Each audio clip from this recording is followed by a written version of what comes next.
салом алейкум бинандагони азиз. Наши муфассали барномаи ахборро бо тозатарин хабарҳо манзури шумо мегардонем.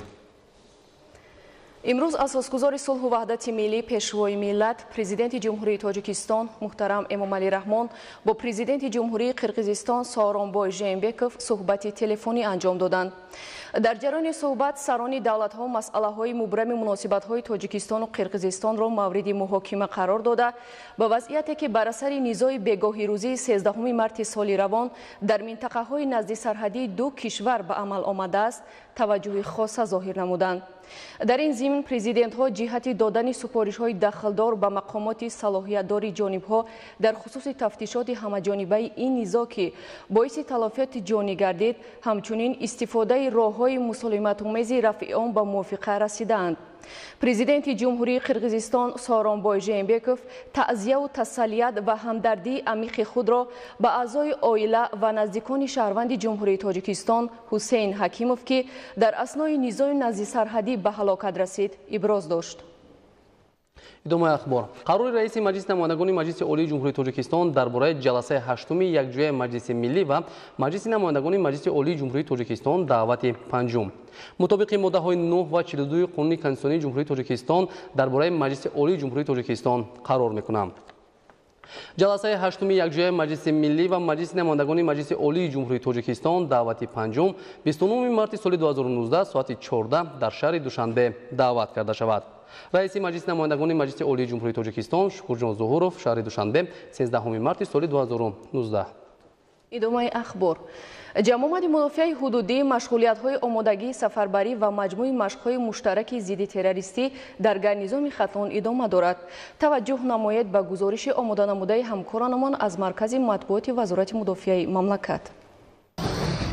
бо мақсади амалинамоии дастури супоришҳои сарфармондиҳи олии қувваҳои мусаллаҳи ҷумҳурии Тоҷикистон генерали артиш Эмомалӣ Раҳмон ва баҳри баландбардоштани иқтидори мудофиавии мамлакат имрӯзҳо дар гарнизони Хатлон машқҳои амалиёти сафарбарӣ ва ҷамъомади мудофиаи ҳудудӣ бо маром идома дорад. дар доираи баргузории ин машқҳои васеъи низомӣ тамоми ҷузу томҳои ин гарнизон бо бонги хатари пурраи ҷангӣ бардошта шуда дар мавзеъҳои мудофиавӣ мавқеи худро ишғол намуданд. дар ин баробар захираҳои эҳтиётӣ яъне шаҳрвандони дар қайди комиссариятҳои ҳарбӣ будаи ин гарнизон низ дар қатори ҳайати шахсии ҷузу томҳои низомии минтақа дар ин чорабинии мудофиавӣ фаъолона ширкат намуданд. дар доираи ҳамин чорабинии муҳими низомӣ дар маркази вилояти Хатлон дар дохили яке аз иншооти низомӣ барои идора кардани қошонҳои сафарбаргардида ситоди муштараки ҳамоҳангсозӣ байни сохторҳои қудратӣ ташкил карда шудааст ки вобаста ба амалӣ намудани тамоми чорабиниҳои сафарбарӣ ва унсурҳои зидди террористӣ ба машқҳо пешбинӣ шуда қарори дахлдор қабул мекунанд. дар ин замина дар тамоми шаҳру навоҳии ин вилоят бо роҳбарии масъулини мақомоти иҷроия аз ҳисоби намояндагони шӯъбаву идораҳои ҷамъиятиву давлатӣ ситоди идоракунӣ таъсис ёфта онҳо тартиби дурусти ҳуҷҷатгузорӣ дар ҳолати ҷанг ва осоишта муайян намудану ба нақша гирифтани захираҳои эҳтиётӣ ҷалби техникаҳои хоҷагии халқ ва таъмини дигар лавозимоти заруриро вобаста ба ташкили ҷамъомади мудофиаи ҳудудӣ мавриди омӯзиш қарор доданд. ҳамин тавр масъулин дар ҳар як мавзеи мудофиавӣ тибқи нақша ва матлаби чорабиниҳои сафарбарӣ амал намуда захираҳои эҳтиётиро вобаста ба тахассус ва таҷрибаи дар замони хизмат дар сафи қувваҳои мусаллаҳ андохтаашон ба взводу рота ва дигар гурӯҳҳо ҷудо намуданд ва ҳамзамон ба онҳо доир ба ҳадафи баргузории ин ҷамъомади мудофиавӣ истифодаи силоҳу муҳимоти навсохти низомӣ вазифаву таъиноти ҳар як гурӯҳ дар замони осоишта ва ҷанг маълумот дода аз шаҳрвандони шарафманди ин вилоят даъват намуданд ки баҳри дифоъ аз марзу бӯми аҷдодӣ ва ҳифзу ҳимояи дастовардҳои беназири даврони соҳибистиқлолии кишвар ҳамеша дар ҳолати омодабош қарор дошта бошанд.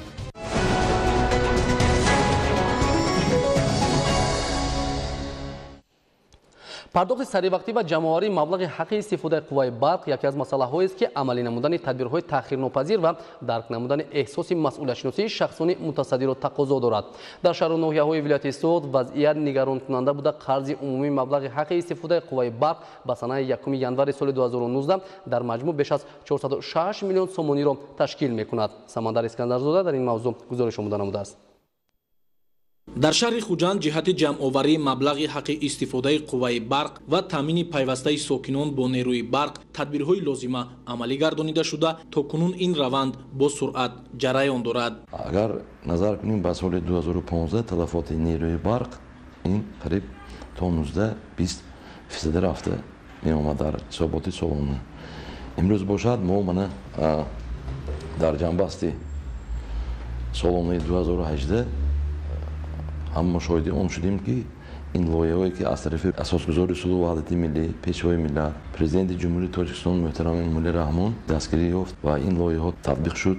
талафоти нерӯи барқ ба 9.7% омада расид. таъмини пардохти ҳаққи истифодаи қувваи барқ аз тарафи муштариён ҳам аҳолӣ ҳам корхонаҳои саноатӣ ва дигар муштариён ба пуррагӣ 100% таъмин шуда истодааст. мутаассифона ҳолат дар дигар шаҳру ноҳияҳои вилояти Суғд нигаронкунанда буда ҳарчи зудтар роҳандозӣ кардани нақшаҳои мушаххасро тақозо дорад. зеро яке аз омилҳое ки ба рушди соҳаи энергетикаи мамлакат таъсири манфӣ мерасонад ин сари вақт пардохт накардани ҳаққи истифодаи нерӯи барқ ва сарфакорона истифода набурдани он мебошад. дар шаҳри Гулистон 14665 та муштарӣ аст, ин 12110 та муштарии маишӣ аст. қарзи муштариёни шабакаи барқи шаҳри Гулистон ба санаи 31 декабри 2018 16 миллион 529 ҳазорро ташкил медиҳад. аснои пайгирии мавзӯъ кормандони шабакаҳои барқи шаҳру ноҳияҳои вилояти Суғд ба чунин сатҳ расидани ин ҳолатро дар чанд омил баён доштанд. аммо пеш овардани баҳонаҳо наметавонад роҳи ҳалли мушкилот бошад. барои ҳалли мушкилот танҳо масъулияти баланд ва иҷрои босифати вазифаҳои хизматӣ лозим аст, на ин ки баҳонаҷӯию бемасъулиятӣ. зеро дар шароити муосир танҳо истифодаи сарфакоронаи барқ ва пардохти саривақтии ҳаққи истифодаи он метавонад истиқлолияти энергетикиро таҳким бахшад. шумораи муштарии мо 63 000 ташкил медиҳад.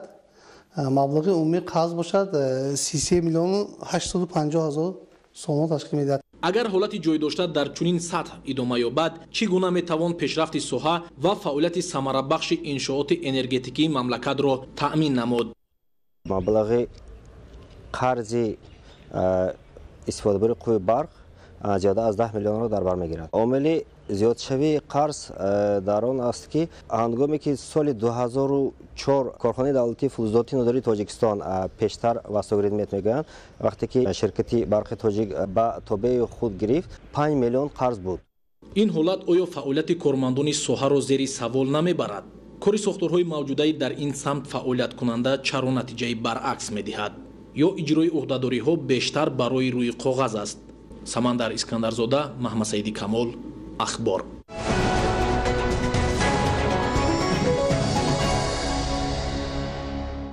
раванди корҳои сохтмонӣ дар шаҳри Душанбе бо фарорасидани рӯзҳои гармии баҳорӣ вусъати тоза касб намуда, бо талошу заҳмати сохтмончиён иншооти таъиноти гуногун сохта мавриди баҳрабардорӣ қарор дода мешаванд.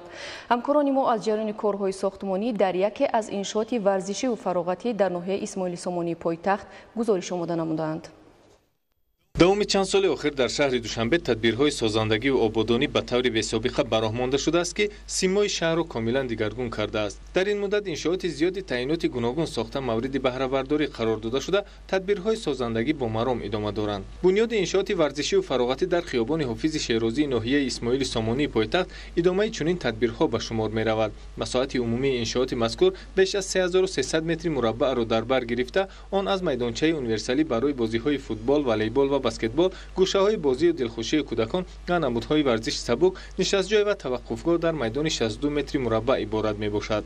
дар ҳудуди иншооти мазкур масоати 960 метри мураббаъ ба чаманзор мубаддал дода шуда, роҳравҳо бо масоати 1350 метри мураббаъ сохта бо сафолакҳои бетонӣ зинат дода мешаванд. айни замон корҳои сохтмонӣ ва васлу насби иншоот бо маром идома дошта, коргарону сохтмончиён ба васлу насби конструксияҳои оҳанин ва насби панҷараҳо машғуланд. инчунин дар ҳудуд ва атрофи маҷмаи варзишиву фароғатӣ шинондани беш аз 200 адад ниҳоли дарахтони ҳамешасабзи ороишӣ дар назар дошта шудааст, ки қисмати бештари кор ба анҷом расонида шудааст. фармоишгари лоиҳа муассисаи давлатии мудирияти минтақаи зериобшавандаи нерӯгоҳи барқи обии Роғун буда, он аз ҷониби корхонаи воҳиди давлатии лоиҳасоз таррезӣ гардидааст. корҳои сохтмониро ҷамъияти дорои масъулияти маҳдуди Рамзан сохтмон бар уҳда дорад. айни ҳол мо корҳои оҳанибетониро ба итмом расонем ва васл намудани панҷараҳо و اینچنین کبودزور намудани минтақаҳои кабудзор корҳои худро оғоз намуданд.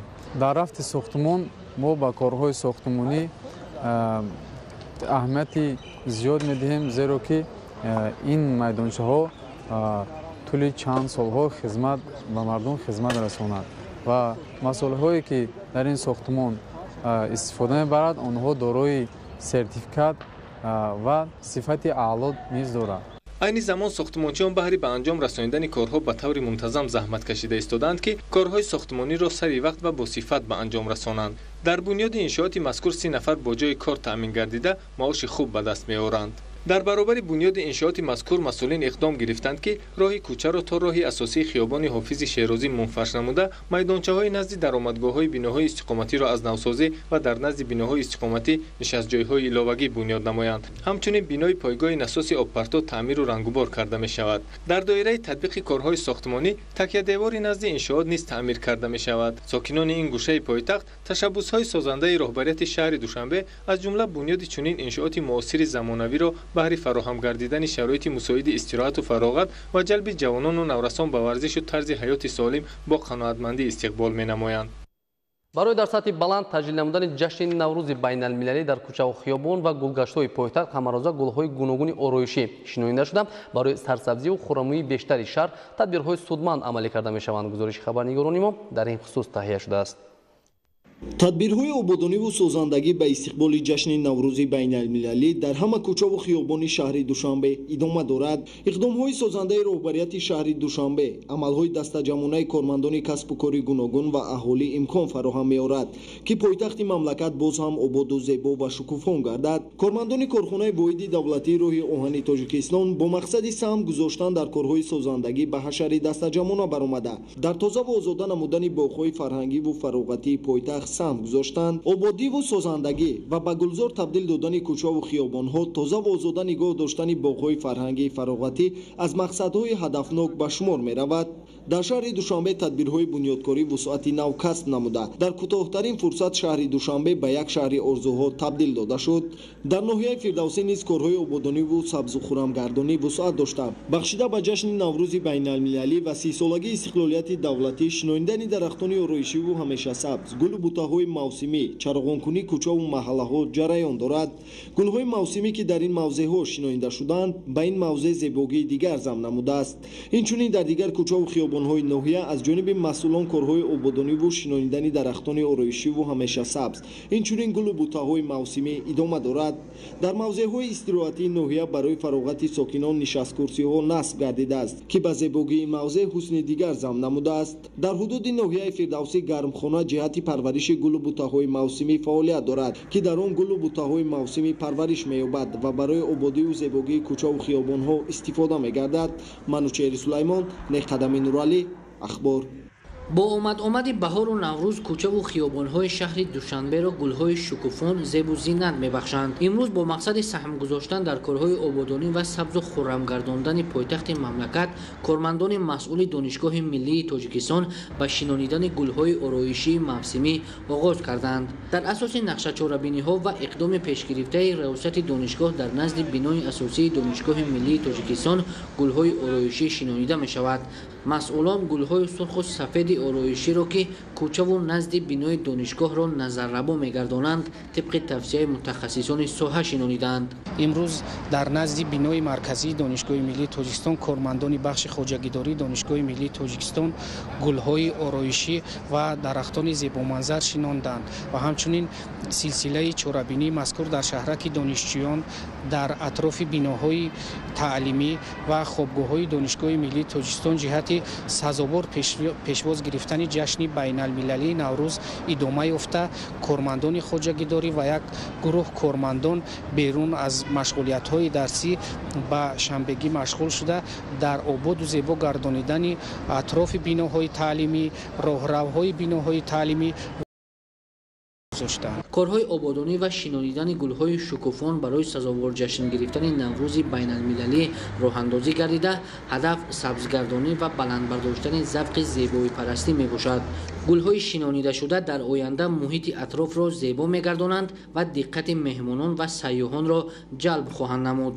зеро гулҳои шинонидашуда дар мавзеъҳои алоҳида назди даромадгоҳи бинои асосии донишгоҳ ва хиёбони марказӣ зоҳиран маънои ба худ хосро инъикос менамоянд. масъулони донишгоҳи миллии тоҷикистон низ барои ободиву гулгулшукуфоии пойтахт саҳмгузор буда дар оянда низ дар корҳои ободонӣ саҳми худро мегузоранд. Нуриддини Қурбон, Аҳлиддини Карим, барои барномаи ахбор. имсол дар деҳаҳои дурдасти ноҳияи Варзо бо мақсади дар шароити хуби муосир ба таҳсил фаро гирифтани хонандагон иқдомҳои созанда амалӣ карда мешавад. аз ҷараёни корҳои сохтмонӣ ҳамкорамон Зоишои Тағоимурод гузориш медиҳад. муассисаи таҳсилоти миёнаи умумӣ рақами 41 дар деҳаи арақчини ноҳияи Варзоб аз ҳисоби маблағҳои сохтмони асосии мақомоти иҷроияи ҳокимияти давлатии ноҳия бунёд карда мешавад. мактаб аз 2 ошиёна, 16 синфхона ва 2 утоқи корӣ иборат буда барои 520 хонанда дар 2 баст пешбинӣ шудааст. сохтмони 2 қабати бинои асосии иншоот пурра ба анҷом расонида шуда, корҳо бо ҷалби сохтмончиён дар қабати болои муассиса бо маром идома дорад.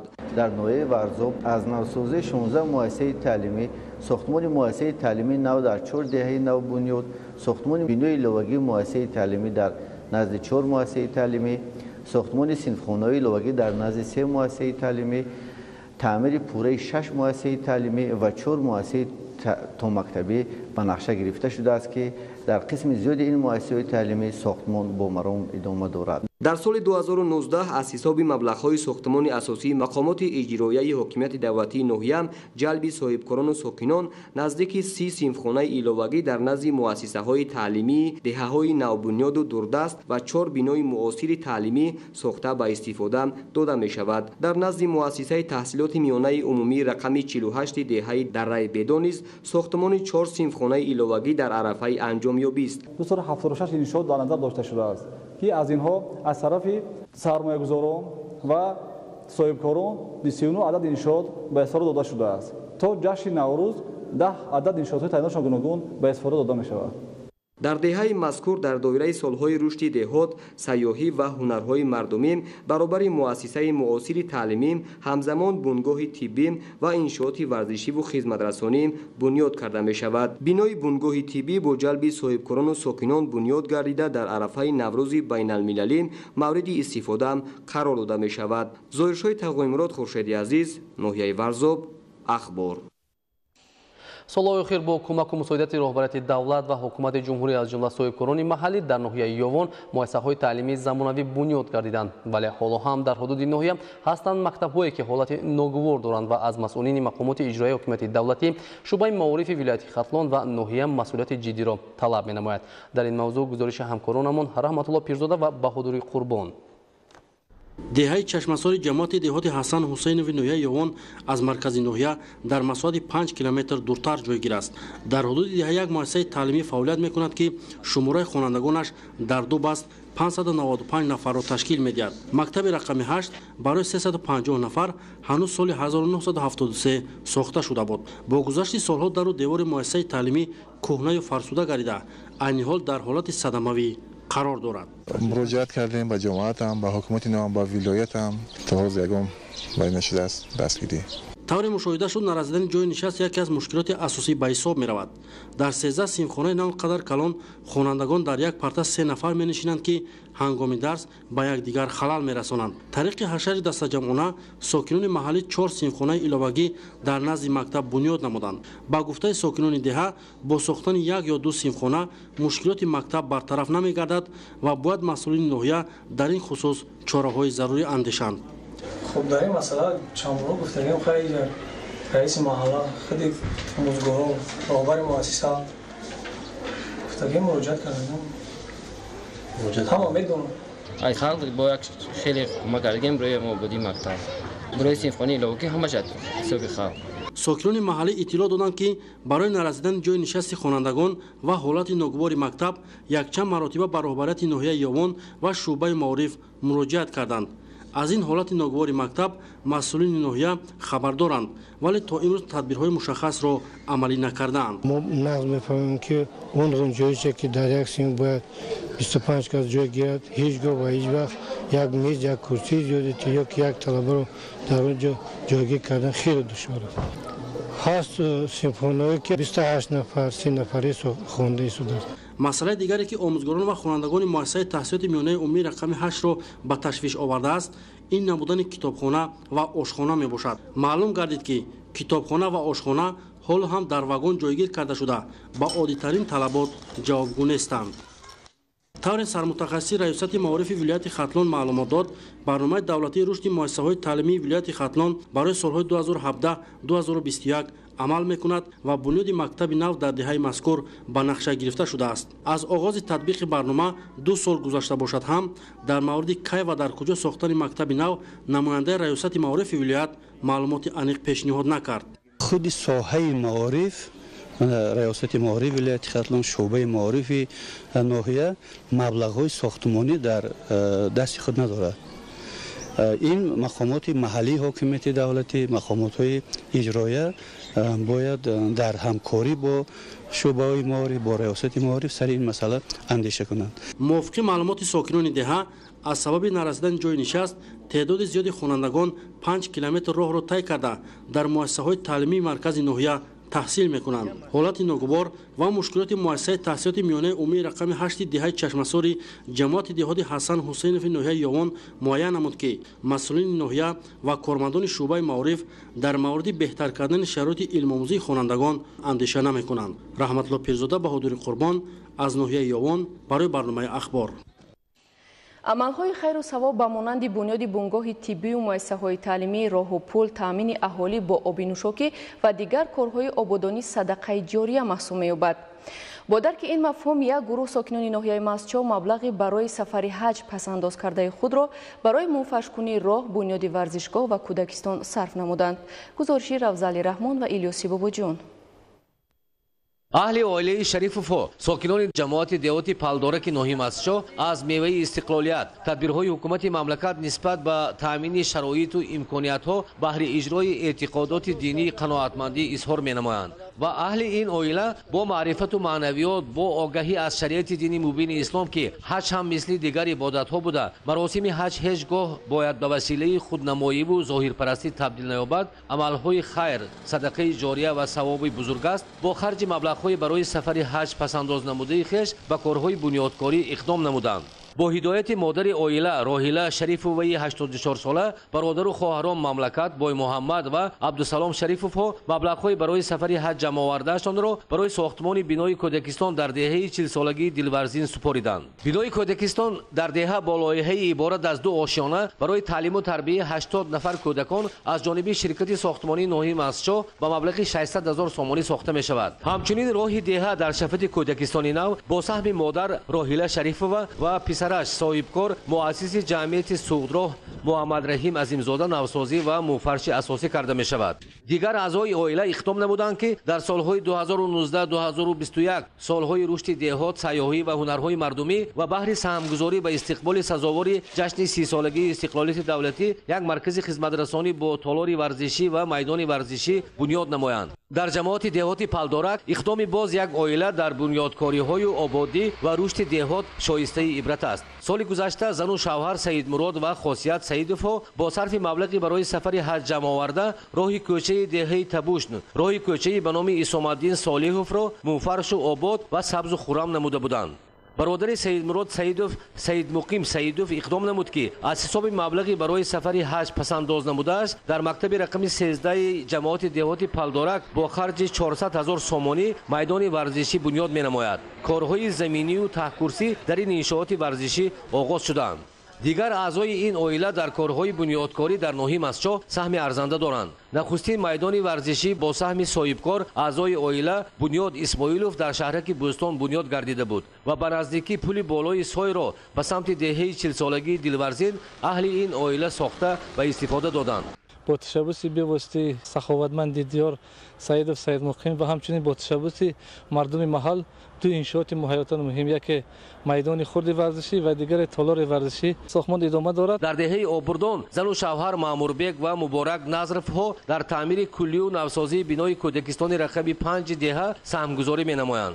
хоҳарон Гулчеҳрамоҳ Мирзоеваю Хиёлмоҳ Партобова бунёду муҷаҳҳазгардонии 3 гурӯҳи таълимӣ тарбиявӣ ва обод намудани саҳну ҳудуди муассисаи таълимии томактабӣ рақами 12 деҳаи Азизободро бар дӯш гирифтанд. корҳои созандагию ободонӣ дар Кӯдакистон бо иштироки хоҳарон, аҳли оила ва сокинони деҳа ҷараён дорад. аҳли деҳа ин иқдоми ин занони бо маърифати деҳаро шоиста арзёбӣ менамоянд. واقعا هم تشبث این دو زن عالی همت دهه باعث دستگیری است، چون که آنها نیت دارند که پیش از همه ده آنها آباد باشد، در تربیت کودکان سهم گذارند. чунин амали дастаҷамона дар навсозии роҳи асосӣ сохтмони ҷойбору роҳрави бетонӣ дар деҳаи зарафшони ҷамоати деҳоти Мастчо ба истиқболи Наврӯзи оламафрӯз бо ширкати фаъолонаю рӯҳии болидаи аҳли деҳа вусъат дорад. Равзали Раҳмон, Илёс Бобоҷон, ноҳияи Мастчо барои барномаи ахбор. дар ноҳияи рӯдакӣ тадбирҳои тозакорӣ ва рангубори биноҳои истиқоматӣ анҷом дода шуда, сокинон ба истиқболи ҷашни Наврӯз бо дастовардҳои арзанда ва вусъати корҳои ободонию сабзгардонӣ омодагӣ мебинанд. Аммо дар бархе аз ҷамоати деҳоти ноҳияи рӯдакӣ то ҳол иқдоме дар ин самт анҷом дода нашудааст. гузориши Бобокалон Аминзода.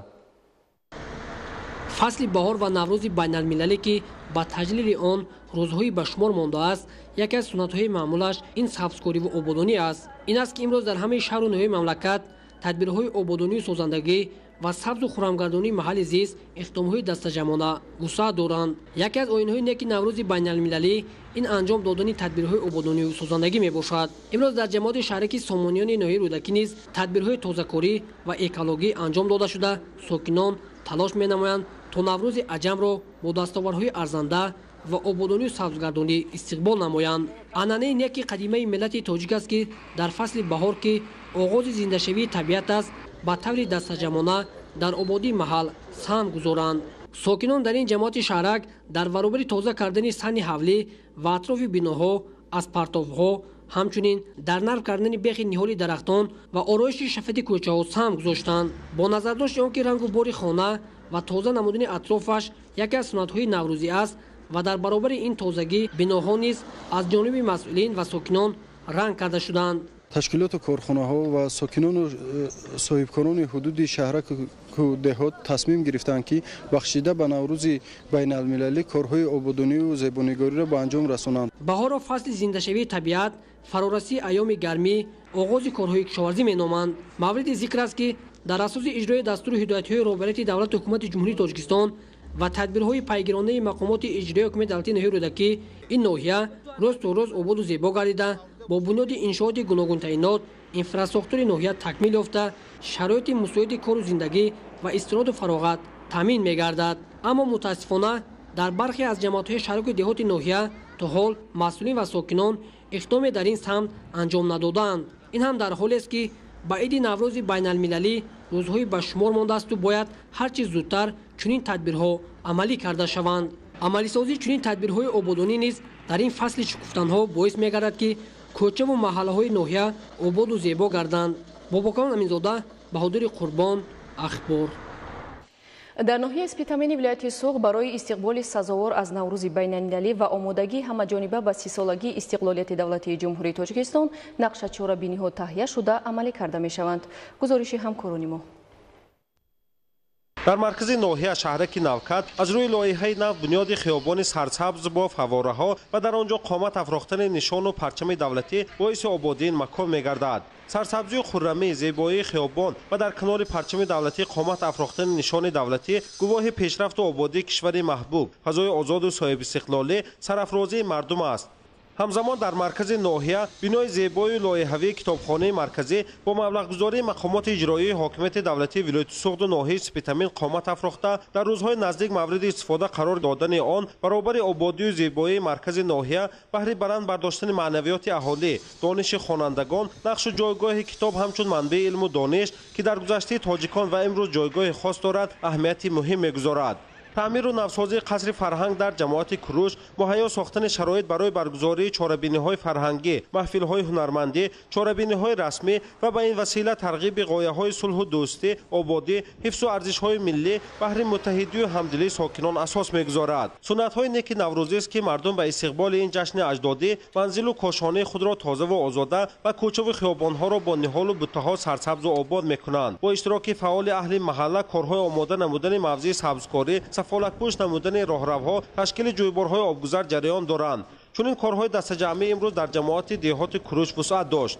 مردم با فرارسی بهار کارهای تعمیر گلشنانی و تعمیر خانه‌های خود شروع نمودند و 300 خانه از تعمیر برآورده شد، البته با دستگیری خود مردم. از روی نقشه در دوام 3 سال آخر تا جشن 30 سالگی استقلالیت دولتی جمهوری تاجیکستان در حدود ناحیه سپیتامین 363 انشاءات نو از حساب بودجه دولتی سهم صاحبکاران و اهالی برای فراهم آوردن شرایط بهتر زندگی به ساکنان ساخته به استفاده داده می شوند. محمود احمدزاده، الیاس باباجان، ناحیه سپیتامین برای برنامه اخبار. در شهر وحدت با مقصد سریع وقت و خوشصفت انجام دادن کشتی پخته و دیگر ضرورت‌های کشاورزی از 700 عدد تراکتور و دیگر تجهیزات تکنیکی ثمراناک استفاده می‌نمایند. عین حال خوجگیداران در برابر کشتی پخته همچنین کشتی سبزیجات و پولیزی و کارتوشکا را نیز وسعت می‌بخشند. گزارش در این خصوص. ریاست کشاورزی شهر وحدت با مقصد سریع وقت و خوشصفت گذراندن معرکه کشت و کار بهاری با اشتراک عالمان و متخصصان، خوجگیداران، مکانیزاتوران، سابقه‌داران ساحه با برگزار نمودن چهاربینی سودمند ابراز داشتند که توسط تکنیکا و با استفاده از نوهای تخمی اعلی صفت در برابر فعالیت پرمحصول و ثمراناک و عاقلانه استفاده بردن هر قطعه زمین کره و با مقصد رشد ساحه کشاورزی سال جاری محصولات بیشتری سبزیجات و پالزی به دست می‌آورند. برای آغاز نمودن معرکه کشت و کار بهاری در شهر وحدت عین حال زیاده از 700 تراکتور و تکنیک‌های کشاورزی پورا در خط تیار آماده‌اند.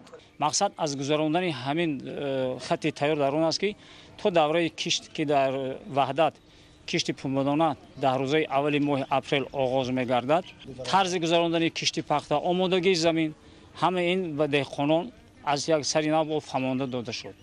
در اساس نقشه طرح‌ریزی گردیده مقامات اجرایی حکومت دولتی شهر، ریاست کشاورزی شهر وحدت در همکاری با صاحبکاران و متخصصان ساحه برای باز هم بهتر نمودن فعالیت روزمره سهامداران و خوجگیداران سال گذشته زیاده از 10 عدد تکنیکای ساحه کشاورزی دسترس نمودند. دسترس و خریداری تراکتور مکانیزم های معاصر ساحه کشاورزی امکانیت می‌دهد که خوجگیداران شهر وحدت با استفاده از هوای مساعد پرثمر استفاده بردن هر قطعه زمین از میدان زیاده از 10,000 گکتار زمین کره آبی حاصل دلخواه کارتوشکا و پیاز، بادرنگ و پمیدار، سبزیجات و پالزی به دست آورده در تامین بازار استعمالی و فراوانی محصولات ساحه کشاورزی سهم ارزنده گذارند. محمد علی عبدالکریم، شکرالله نورالله، وحدت اخبار. در ناحیه فرخال سایلوان موافق دورنما باید در میدان 9600 گکتار کشتی پخته گذرانیده شود. امروز با استفاده از باد و هوای مساعد کشاورزان ناحیه در اساس توصیه متخصصان ساحه در خوجگی‌های دو جماعت دهات به معرکه کشتی پخته شروع نمودند. گزارش همکاران ما. در جماعت دهات گلشن و 20 سالگی استقلالیت دولتی ناحیه فرخار کشاورزان با استفاده از باد و هوای مساعد و رعایت تدبیرهای آگروتکنیکی به معرکه کشت پخته شروع نمودند. در خوجگی‌های جماعت دهات گلشن امسال موافق دورنما باید در میدان 1325 گکتار و در ناحیه باشد در مجموع باید در میدان زیاده از 9000 گکتار کشت پخته گذرانیده شود. کشاورزان ناحیه سال گذشته 22 مارس و کشت پخته آغاز نمودند. امسال با مساعد آمدن باد و هوا ما کشت پخته را بروقتر آغاز کرده ایم.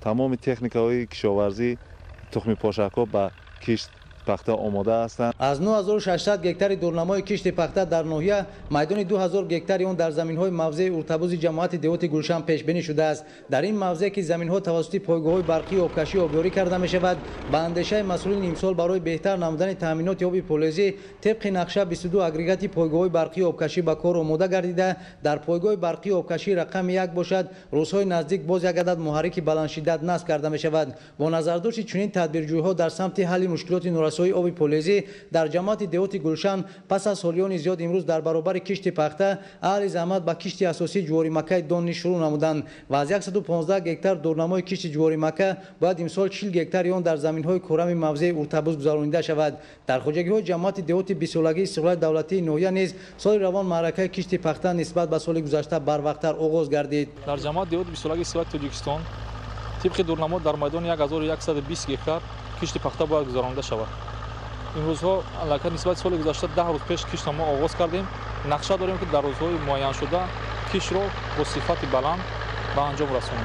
امسال در ناحیه برای در مولت خوبی اگروتکنیکی گذراندن معرکه کشت در برابر دیگر تکنیک‌های سوهوی همچنین 96 عدد تخم پوشک نیز به کار آماده گردیده است و مسئولین اقدام گرفتند که با استفاده از این امکانات تکنیکی و مساعد آمدن باد و هوا تا اولهای ماه اپریل کشت پخته را در همه خوجگی‌های ناحیه پررو به انجام رسانند.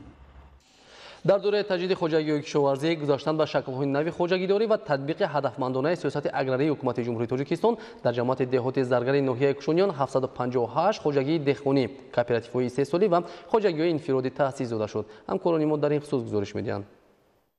میان خوجگی‌های بوغپرور کاری سهامداران خوجگی دهقانی دولتجان از دهه کریف جماعت دهات زرگری ناحیه کشونیان فرق کننده میباشد. سهامداران خوجگی در سمت بنیاد باغ و تگذارهای نمونوی میوه صادرات شونده زمین 20 سال بیکار خوابیده را به گردش کشاورزی وارد نمودند. از ناحیه شهر نو و شهر حصار از بوغپروران نومی و دهقانان اصیل نهال‌های پیوندی سیب، آلوی سیاه، زردآلو و نوک آورده شنودند که امروز باغ غرق گل بوده گواهی حاصل بلند میباشد.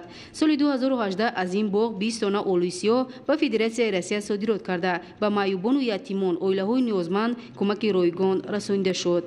این باغ ما حاصلات خوب پونه صادرات کردیم. این سال با 2 برابر حاصل خوب بستن آینده با صادرات میکنیم. میدان عمومی خوجگی زیاده از 8 گکتار بوده. در 5 گکتار اون درختان آلوی سیاه، در 3 گکتار باقی مانده درختان زردآلو، سیب و نوک پرورش می‌یابد. در میدان 8 گکتار در بین قطار درختان پرورش یونجقه را براه ماندند که اجرای این عمل به رشد چارواداری و باغداری زمینه با اعتماد خواهد گذاشت. رشد باغداری به رشد زنبوری عسل پروری و چارواداری زمینه واقعی فراهم می‌آورد. در بین باغات سال سیوم است که پرورش 42 اویله زنبوری عسل را براه مانده است. در مسافه 500 متر با بلندی بیش از 1 متر ته کرسی بتونی ریختن به آن خاطر است که فردا با بنیاد گرمخانه‌ها پرورش 250 نهال لیمو را براه ماند. با بنیاد تاکزار آغاز بخشیده در 1 گکتار پرورش بهترین نوع‌های انگور را در نظر دارد. بنیاد سردخانه با گنجایش 500 تن میوه نیز به منفعت مردم و سهامداران خوجگی میباشد. رابطه ناحیه کشونیان و جماعت دهات زرگر کاری خوجگی دهقانی دولتجان را در سمت مدنیت استفاده بری آب و زمین، رویاندن حاصل فراوان، موفق گردن به صادرات بیشتری میوه به خارج کشور تجربه پیشقدم ارزیابی می‌دارند. در شهر استراوشان با مقصد رسانیدن خدمات با صفت طبی با جلب متخصصان صاحب تجربه و تجهیزات معاصر تشخیص کاروان سلامتی تشکیل کرده شد. گزارش از شهر استراوشان. با مقصد نگهداری صفت گنوفند ملت و تولید و تربیت نسل آینده‌ساز دوام زیاد از 1 هفته در شهر استراوشان کاروان سلامتی تحت شعار سالمی مادر و کودک در دهات فعالیت عبرت بخش به ثمر رسانید. با هیئت کاروان سلامتی طبیبان درجه عالی اکوشر گینکولوگ، اولتراسادایی، عصب و دلشناس، امراض زنانه و کودکانه شامل گردیده در همبستگی با متخصصان مؤسسه دولتی کمک اولیه طبی سانیتری شهر در حجره‌های 22 مرکز سلامتی از سالمی زنان حامله‌دار و انکشاف کودکان در بطن بوده آگاهی پیدا نمودند. امروزها در 22 مرکزهای سلامتی شهر دهات استراوشان کاروان سلامتی تحت شعار سالمی مادر و کودک در دهات گذرانده شده است. هدف از برگزاری این چاره‌بینی مهم بلند برداشتن معرفت و معلومات‌نوکی اهالی از جمله هر یک اعضای عائله عاید به علامت‌های خطر حامله‌داری، نگاهبینی غمخوارانه نسبت به زن حامله‌دار و کودک نوزاد، سری وقت آشکارکنی زنان حامله‌دار با عوارض‌های حامله‌داری و فراگیری آنها با تبابت، پیشگیری فوت مادر و کودک در جمهوری میباشد. حرکت کاروان سلامتی را تحت شعار سالمی مادر کودک در دهات در مرکزهای سالمگردانی شهر استراوشان گروه طبیبان حاذق از ریاست تندرستی ولایت سوق زیر مشاهده گرفته قناعتمندی خویش را از فعالیت پرثمر اعضای کاروان سلامتی иброз доштанд. در شهر استراوشان در همه بنگاه‌های طبی در مرکزهای سلامتی چنین چاره‌بینی کاروان سلامتی برگزار گردیده ایستاده است. تشکیل کاروان سلامتی در روزهای تعطیل از نوروز فرخنده‌پای شهادت غمخوری‌های نوبتی راهبریت عالی مملکت نسبت زنان و بانوان و کمالیابی نسل آینده‌ساز وطنی وحدت‌سرا و صاحب استقلال تاجیکستان محسوب می‌یابد. در نقطه بغیرگیری 0401 نزد دانشگاه دولتی خوروغ داوطلبانی که می‌خواهند طریق مرکز ملی تستی نزد پرزیدنت جمهوری تاجیکستان به مؤسسه‌های عالی و میانه کسبی داخل شوند از قید می‌گذارند. گزارش روشنای غریب‌شو از شهر خوروغ. در جمهوری تاجیکستان چند سال باز ختم کنندگان مؤسسه‌های تعلیمی مملکت به دانشگاه و دانشکده‌های جمهوری طریق مرکز ملی تستی نزد پرزیدنت جمهوری تاجیکستان داخل می‌گردند. اما سال این مرکه مهم با جلب تمام مؤسسه‌های حدود ولایت از 1 مارس شروع می‌گردد. نمایندگان مقامات ولایتی و ریاست معارف ولایت مختار کوهستان بدخشان مسئولین مرکز ملی تستی در ولایت با داوطلبان خوانندگان مؤسسه‌های تعلیمی شهر و نواحی ولایت صحبت نموده ابراز داشتند که خوشبختانه با تشبث پرزیدنت مملکت در تاجیکستان مرکز ملی تستی تأسیس یافت که این روند برای داخل شوی طالب علمان مؤسسه‌های تعلیمی و دانشگاه‌های داخلی و خارجی مملکت زمینه مؤثر را فراهم آورده است. پس از صحبت آزاد داوطلبان به نقطه قبول حاضر شده دانشگاه دلخواه خود را انتخاب نموده به قید گرفته شدند. در مرکز ملی تستی نزد پرزیدنت جمهوری تاجیکستان برای داوطلبان یک قطار امتیازها پیش بینی گردیدند که هر یک داوطلب حقوق دارد از چنین امکانیت‌ها وسیع و ثمرناک استفاده نمایند. سال جاری به نظام امتحان مرکزانیده داخل شوی یک مؤسسه تعلیمی تحصیلات عالی کسبی دانشگاه آسیای مرکزی و 15 مؤسسه تعلیمی تحصیلات میانه کسبی به طور علاوه‌ای داخل گردیدند. با چنین نظام نو داوطلبان می توانند به 35 مؤسسه تعلیمی تحصیلات کسبی و 63 مؤسسه تعلیمی تحصیلات میانه کسبی شامل گردند. نظام امتحان‌های مرکزانیده داخل شوی در سال جاری برای ماندن قبول دانشجویان به مؤسسه‌های تعلیمی تحصیلات میانه کسبی در زمینه تحصیلات عمومی اساسی یعنی صنف نهم است. شخصان دارای تحصیلات عمومی اساسی یعنی صنف نهم نیز حقوق انتخاب تا 12 کمبیناسیون اختصاص‌ها را یعنی از کالج‌ها دارند. مرحله اساسی به قیدگیری تا 15 اپریل ادامه یافته. در این مدت داوطلبان طبق ترتیب مقرر گردیده برای اشتراک در امتحان‌های مرکزی داخل شوی می توانند به یکی از نقطه‌های به قیدگیری برایشان نزدیک یا موافق حاضر شده با پیشنهاد حجت‌های ضروری از قید گذرند. دانش ملکه و سطح زباندانی بود که این نوبت خوانندگان مؤسسه دولتی تعلیمی لیسه اینترنت پرزیدنتی برای کودکان بالغت جمهوری تاجیکستان در شهر دوشنبه در 8مین المپیادای بین‌المللی از فن متماتیکا که در شهر بانکوک دولت تایلند برگزار شد اشتراک نموده صاحب 6 مدال شدند. توجه نمایید به گزارش همکاران ما. خوانندگان مؤسسه دولتی تعلیمی لیسه اینترنت پرزیدنتی برای کودکان بالغت جمهوری تاجیکستان در شهر دوشنبه پس از اشتراک در المپیادای بین‌المللی از شهر بانکوک تایلند به تاجیکستان برگشتند. غالبان المپیادا را در فرودگاه بین‌المللی دوشنبه آموزگاران و پدر و مادران پیشواز گرفتند. طبق اطلاع در این المپیادا 3 نفر خواننده مؤسسه دولتی تعلیمی لیسه اینترنت پرزیدنتی برای کودکان بالغت جمهوری تاجیکستان در 2 بخش اشتراک کرده 6 مدال، 4 مدال طلا، 1 نقره و 1 مدال برنجی به دست آورده در بین دیگر دولت‌های اشتراکچی مقام بهترین را صاحب گشتند. در المپیادای بین‌المللی ماس چالش اشتراک ورزیدیم. این المپیادا از 2 قسم عبارت بود. ما در دور یکم سزاواری طلا، نقره و مدال برنجی گردیم و در دور دوم باشد از بین 22 دولت دنیا جای اول را اشغال نمودیم.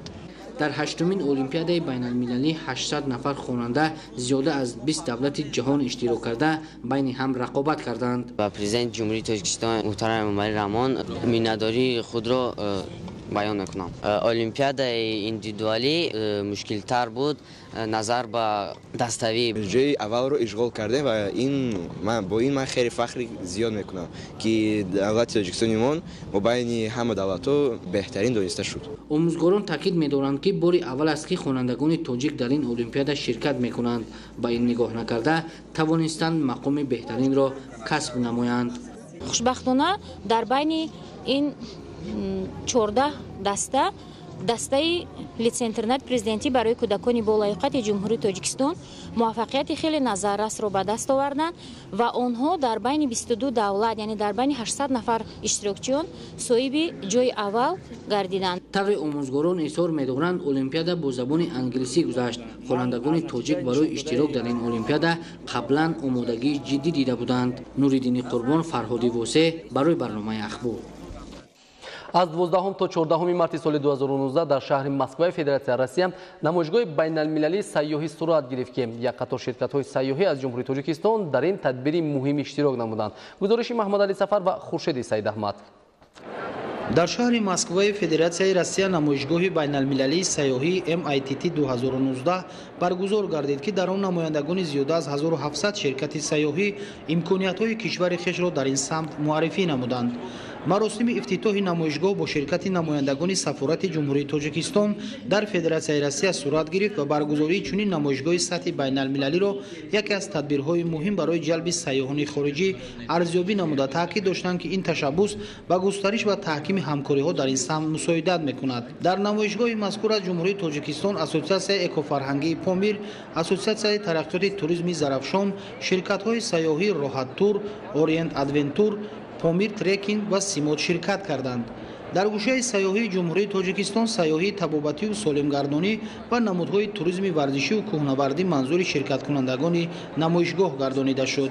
چنین نمایشگاه سطح بین المللی در ارتباط با معرفی گسترده امکانیت‌های سیاحی مملکت در سالهای رشد دهات سیاحی و هنرهای مردمی منتظم در داخل و خارج کشور گذرانیده شده برای رشد من بعد ساحه زمینه مساعد فراهم می‌گردد. محمد علی سفر، خورشید سید احمد از شهر مسکو فدراسیون روسیه برای برنامه اخبار.